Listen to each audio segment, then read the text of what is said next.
That car coming through just now is the reigning champion, Harry Bates and Coral Taylor, the Rally 2 Toyota Yaris. We are on the very first stage of the day. Good morning, everybody. Welcome to EROAD Live, round 2 of the Bosch Motorsport Australia Rally Championship, the Forest Rally in WA.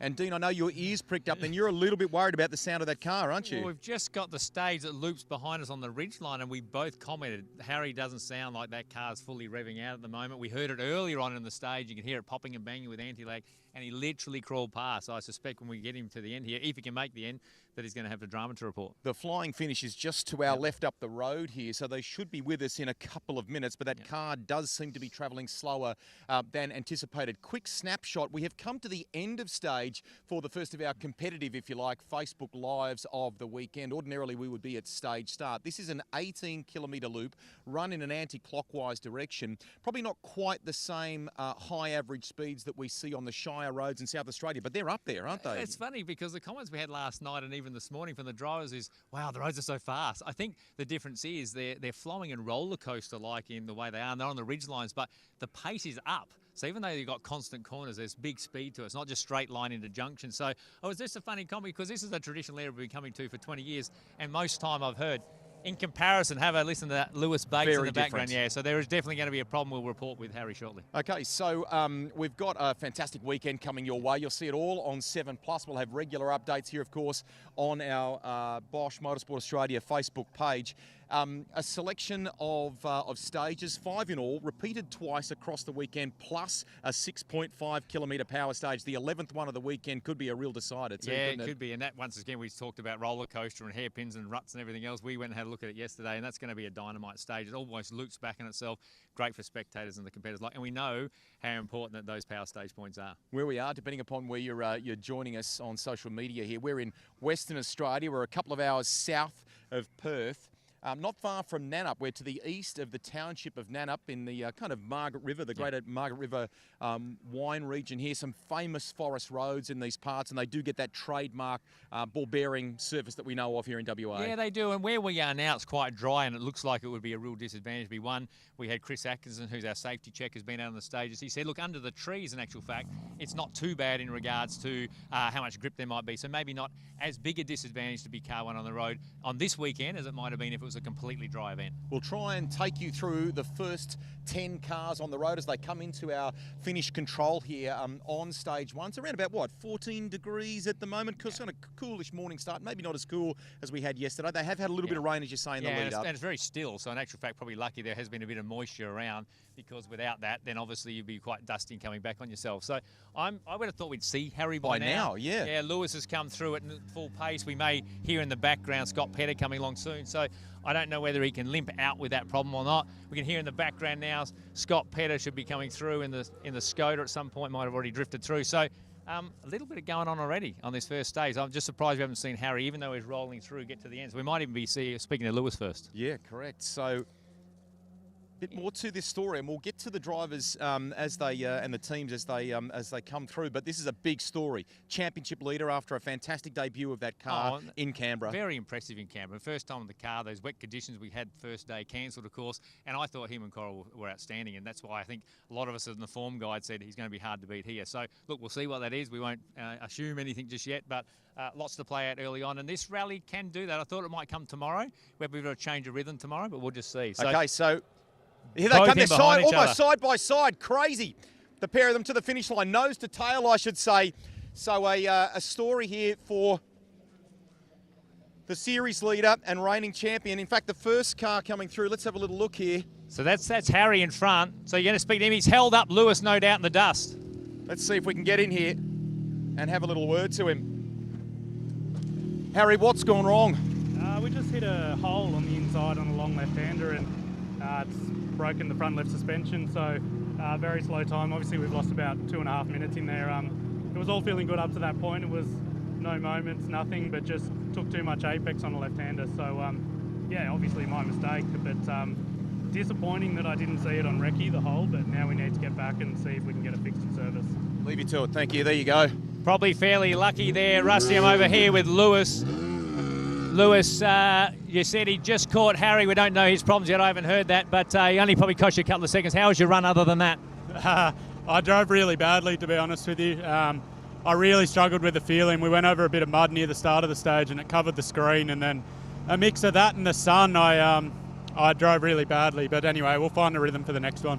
It's actually quite hard. It's a beautiful day for us outside, but through the trees it flickers a lot. It's actually hard to see sometimes, isn't it, through the screen? Yeah, there are a few times where I couldn't see the corner at all, so it was quite tricky, and then that just upset my rhythm. But anyway, we're safely through, but not a good performance by myself. So a little bit hard on himself there, Lewis Bates. So this will give you a sense, Dean, with just some early times that are coming through here. So for Harry Bates, 12 minutes 52.4, advantage Lewis, 10 minutes 53.4. So that's a 2-minute gap. So the thing will be to see what Scott Petter's done through there. So we'll jump in with him. We'll try and get a time in between for you. I'll give you that. So we grab the times. In the meanwhile, let's jump in with Scott here. You happy with that run? No, we got in the dust and there was a rock in the middle of the road and it smashed the windscreen. So I was lost a little bit of confidence after that. Had a little bit of a half spin. So yeah, not a great start. We were pushing pretty hard, but yeah, the dust was quite a problem in a lot of places. Quick comment on road condition for that first one too. What did you think? Yeah, it's always looser than what you think. But generally speaking, I think the stage is pretty good. They'll enjoy that. Press on. There he is, Scott Petter, and you can see from our cameraman there the damage to that front windshield. So decent crack in the windshield for Scott Petter there, and he's talked about a small lose as well. He's having a word to Dean here 18, because boys. he wants to know the time. Yeah. So they're up by 18. They just want to look at the times. We've given them that there. I'll need that back, boys, but well done. Harry had a problem, lost 2 minutes. So a lot going on for even them to digest because we don't actually have much range here. The rally stage systems work, so they want to get a sense of, okay, how did the stage go? I'm not sure whether you'd mentioned to them at all that there was a problem there for Harry. So everyone needs to settle a little bit at the front here. At the moment. I mean, despite the issue that he's had and the damage to the windshield, that's good time from Scott Petter. Yeah, he'd be pleased. That's a second of K. Now, the talk you and I regrouped, we haven't heard what each other has said, but Lewis said he wasn't happy with his driving. Okay. He said he hit a puddle early, had mud on the screen, and said it just upset his rhythm. And that's the issue. Even though there's some consistency through the stage, if you don't get a good feeling early, then you lose your rhythm. So he said himself, so I'm not surprised that, Scotty's had a clean run, that he's in front. Let's see if anyone further back can make a bit of an inroad on a couple of cars that had a drum early. See a little bit of dust starting to appear down there, so you can see that, Rob, or not. Because it's so still and the road loops on itself. It's sitting, it's holding, isn't it? 4, 5, 6, 7. Just going to have a few more issues with sun and dust and stuff like that. So quite a dramatic start here. Eddie Maguire arrives at pace, the Tasmanian, in the Skoda. We'll get a time for you. We'll leave Dino to do the interview and I'll grab the time.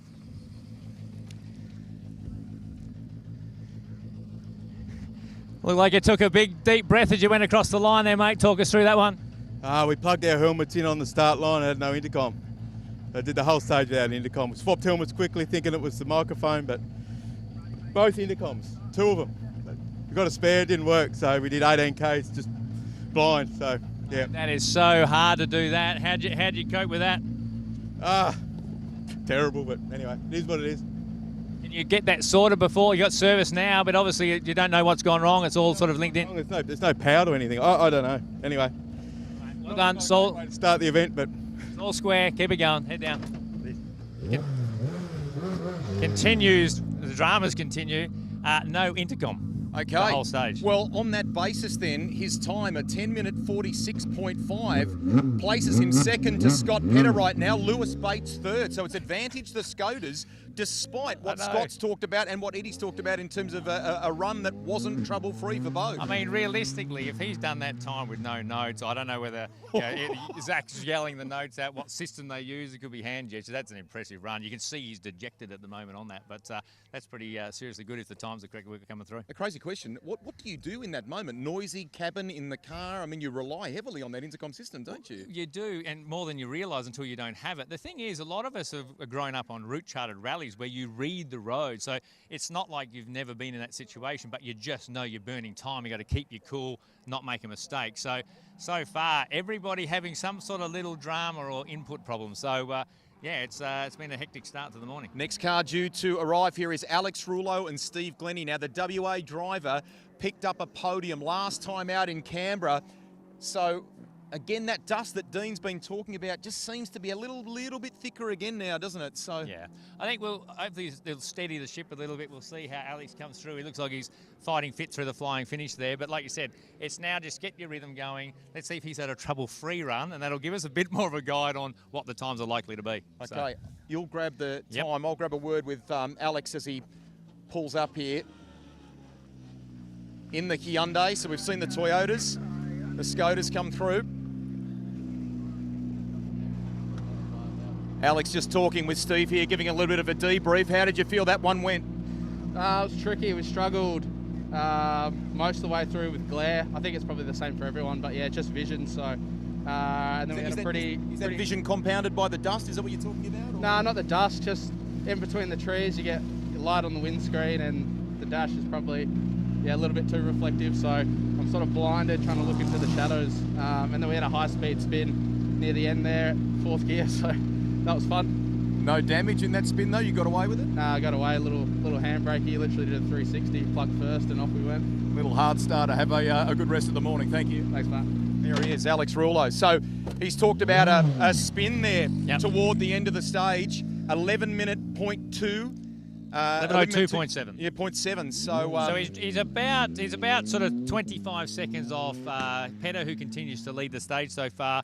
Not quite in the zone of Lewis, and that spin has cost him a little bit. So if you've just kind of tuned in, maybe you've scrolled through to find your favourite driver here in terms of our Facebook Live. So 10 minutes 35.4 to Scott Petter and Glenn McNeil. Great job. They got a bit of damage to the front windshield on that car.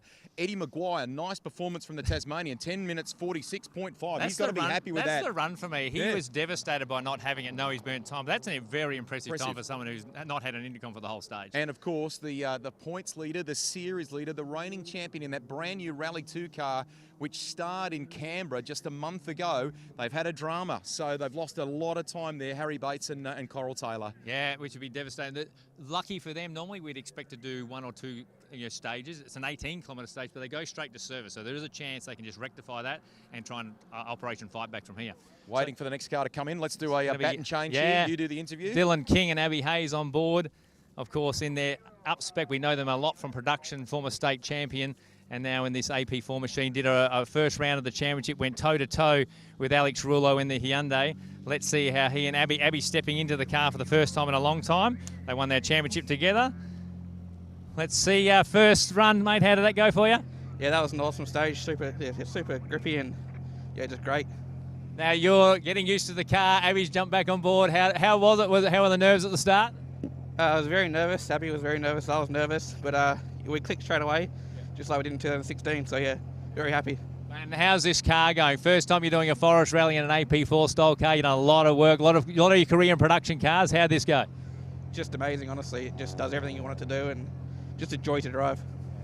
We're going to try and find a time for you shortly. But clean run. A lot of people having some dramas in front of you. No issues at all for you? No, we had a clean run. A few rocks out and about there, but yeah, pretty clean. Great start. Well done. There, so Dylan King and Abby Hayes, will let them move forward. We'll try and wait for a time from Rusty that might come through on the rally say, but probably so far the person who's had the least amount of problems out of the whole field and sort of happy with their drive so far. So we don't have a time for you just yet. We're waiting for the timing to update, so we'll bring you that as soon as we can here. So what a morning, what a start. I know, and probably this is the first one. Lewis not happy with his performance. Dylan going, good run, enjoyed it. We were nervous. I mean, Abby's hopping back in the car, won a championship together. She hadn't been in the car for a while. And new for him is being out of production into an AP4 car. The suspension travel, the way it brakes is very different. So probably the first person we've had that's come through and said, no, I'm happy with that. It was an awesome run. A few little rocks here, but really no issues. How significant is that step up and the way that you drive the car, the way you attack a stage like this? I think it's very different because there's a way to drive a production car fast. You're taking a road production car, turning into a gravel monster almost, or trying to. And obviously there's a few more freedoms, particularly in regards to suspension and the way that they're put together, that allow them to be a dedicated rally car. So I think there is a way to drive a production car fast, and in this case, getting used to it, there would be a transition phase. But clearly, he's loving it. His words are, it's doing everything that I want it to do. Speaking of production, Molly Taylor arrives, leads this particular class, car 7 on the road. As our EROAD live coverage continues, and she'll pull up here, and I'll just jump sides because it's right-hand drive naturally. Molly's having a little look out. I don't know that she's... Is everything okay? Oh, I thought I had a puncture, the rear right puncture. Something's broken in the right anyway. Felt like a slow puncture the whole stage, so yeah, just hemorrhage time. What's it doing to the car then? What's the behaviour feel like? Oh, just every time you turn left, it wants to swap ends, so it's not fun. Okay, there you go. Molly Taylor will leave her to it. So something wrong by the sounds of it in the back of this car, which has upset the behaviour. Can't see, doesn't look like a puncture anywhere. So No, there's damage to the left front, which we just noticed there, but that doesn't look like it. I thought it sort of looked like it was tracking a little funny, but it's always not a great sign when you as the driver check out the window to see what damage you do or don't have. Molly's time, we still don't have a time, unfortunately, for Dylan and Abby in car 6, but 11:28.8 for Molly Taylor. So, first of our production runners, we've got a feel for how she's shaped up in that, but clearly not so far happy with the car. next car due is the Yaris of Jamie Luff. Now those, that team, the Luff family, the Luff Motorsport crew, went so close to a solid result in Canberra, didn't they? So this is a kind of bounce back opportunity for them. A great team, great young guys. And I mean, ironically, they swapped over and the brother went and had a run and won a state championship in Victoria in a Subaru, would you believe? But cut their teeth in production and moved to this car, which is a step up. But just haven't, it's like that black colours, they've run over a black cat at the same time. Everyone just wants to see them have a clean run because the pace is there. They've just got to build some momentum from here. Fortunately, it wasn't a significant amount of damage, so they've repaired that car. Looks great. So they're due to arrive any second. Here they are on cue. Behind us here now, so hopefully it's all smiles. He's got that trademark smile when things are going well, doesn't he? Yeah, indeed. So let's have a look at this. Obviously, like I said, now their second season, still trying to sort some stuff with that car.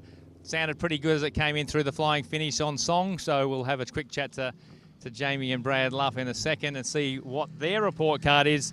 We've had so much mixed information from all the crews, and doing the helmet looks pretty routine. I'm just looking where that smiles there, mate. How was it? Yeah, good. We made it through. Always nervous getting through the first stage, but yeah, all clean, no issues.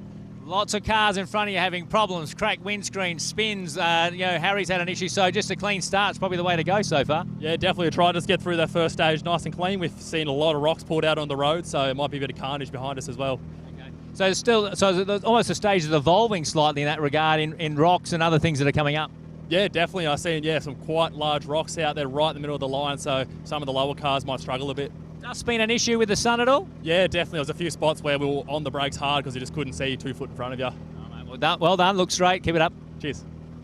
So the dust is proving to be a little bit of an issue. They had to hit the brakes a couple of times when they're a bit unsighted and things, but clean run. They're happy and I think got the nervous energy out, which you can sort of feel. I felt like we looked at one of the co-drivers pressing the rally safe and the adrenaline's going through the hands, a little bit of shakes going on, which does happen. The first stage does build this big adrenaline up. How much is that going to be worth? I mean, given we've talked to a good percentage of the top 10 here, most of them have reported some sort of thing, some sort of issue, right? To have a clean run, to start your day, your weekend like that, that's invaluable, isn't it? It sets you up. And like you said, for a team that's having a little bit of a rough run, that's going to be really important. So here's a guy who started his weekend rough. Wow. So Tom Clark and Ryan Preston, great job to get this car up and running yesterday after their little incident. He said mechanically was good. Doesn't look the greatest, he said, but hopefully he's had a clean, good run through here. You can find more on that story on the team's White Wolf Constructions, White Wolf Motorsport social media channels after that. Great job by this crew to get this car back for today. How'd that first run feel? Yeah, mate, look, it wasn't too bad. Look, she's scratched now. We can't make it any worse, so we may as well have a bit of a dip. But, yeah, we lost gear selection there for a bit, so I don't know what's going on. Maybe something from the test, but look, we'll keep punching away because the car feels fast. So when you have a moment like you've had to start this weekend, how do you regroup and reset yourself for this, knowing that the team have done such a good job? Yeah, look, I think I just got to go out and give them the best performance, really, and things like that. I think in this sort of sport, you've got to throw it over your shoulder, right? So we've just got to keep going as hard as we can, not back out of it, and hopefully get a result. Well done, boys. Hope that gear selection thing's okay. Thanks, guys. There you go. Fourth quickest. Fourth Tom quickest. Clark in there. They've done a great job on the Ford. He's done a 11.00.2, which puts him up into fourth quickest so far. Now, you were away grabbing the time. He's talked about a gear selection issue mid-stage, so it wasn't a completely trouble-free moment. He was unsure of what the problem is, and hopefully it's okay for the rest of the day. And to take 20 out, I actually thought they were across the flying finish a little earlier when we were chatting to Jamie. So, there's 20 seconds in there. So if he's had a little selector issue and stuff, that's quite a solid time because he's only 7 odd seconds behind Lewis, who's not happy with his run. But it's an 18-kilometre stage, half a second a K. You got your own issues. That's a really great performance from Tom, and that'll make sure the monkey's off the back after the shakedown. So we'll wait for one more car for you. We're going to bring you the top 10 here this morning on this opening stage here as a part of EROAD Live. Hope you're enjoying it. The opening day of competition at the Forest Rally, which is kind of celebrating 40 amazing years down in these parts. The roads, beautiful roads. Yeah, consecutive ARC, like it's one of the only rounds of the championship, had consecutive runs to be part of the Australian Championship over that time. So let's have a look at Steve Maguire. Of course, Eddie's brother coming through now. All the anti-lag systems turning themselves off. Car 10 looks pretty good so far and straight. We'll go to the door and have a look. He's been seriously on board. Time, hey? Steve, how was that one through there? Oh, I love this rally. It's perfect. Awesome roads. It was pretty good. It felt really good until about 3/4 of the way through. Just no brakes, so lost all confidence, and I'm driving with one wheel on the handbrake. So not good. Luckily, we've got a service. We'll go and have a look at it. Feel like they got hot, or they've just lost pressure, or? I reckon they got hot, and then towards the end there was absolutely nothing. So yeah, I don't know what the times are like, but.